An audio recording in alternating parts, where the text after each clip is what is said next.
A full day's work, but not a full day's pay. A KVUE Defenders investigation uncovers a rising number of Texas employers not paying the wages they owe. KVUE Defender Andy Parati joins us now with more on what he has dug up. Andy? Well, Tyler and Terry, our investigation discovered that Texas leads the nation in wage complaints. The result, Texans fighting for millions of dollars in wages owed to them from thousands of employers over the past few years.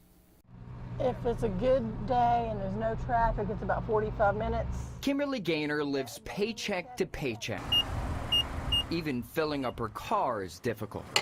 Today it was 38. So when the Austin cook noticed a lower than expected paycheck a few months ago from her former employer, Stepping Stone, a school and daycare, she did something about it. I knew that they had been shorting me on my overtime, but I couldn't prove it. So I started taking pictures until I could prove it. Take a look at this computer screenshot of her timesheet that she claims makes her point. It shows she worked more than 9 hours on February 15th at the daycare. Compared to the timesheet photo on the left, she claims someone changed their timesheet to show she only worked 6 hours. What was your reaction when you saw this? I told them they needed to pay me for it. And it took them about a week of me staying on them going, when are you going to give me my check? A KVUE Defenders investigation uncovered Texas leads the nation in wage complaints. The Department of Labor and the Texas Workforce Commission investigate wage complaints. In 2009, the state agency collected $10 million in unpaid wages. Last year, that number jumped to $13 million. The feds also saw the number of complaints nearly double during that same time period. A very relatively small fraction of employers really are out of compliance. Lisa Givens is the spokesperson for the Texas Workforce Commission.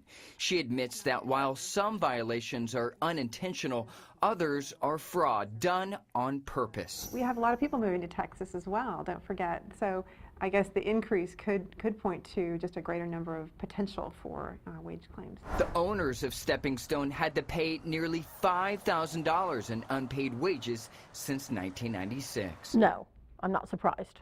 Not at all. If TWC discovers a company intentionally did not pay employees, it can fine employers up to $1,000 per person.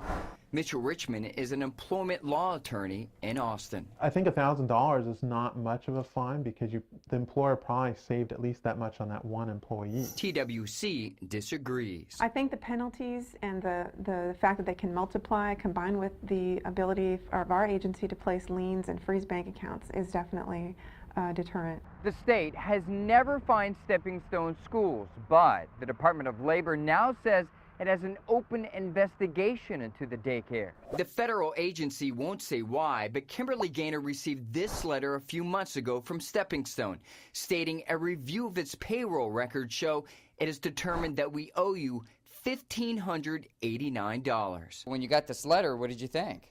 I said, well, obviously it wasn't just a 1 or 2 time thing.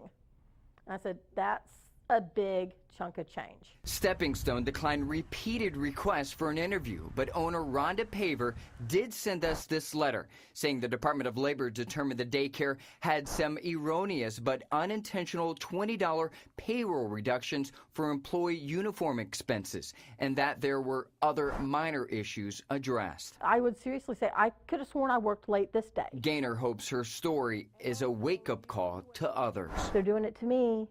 What's to stop them from doing it to you?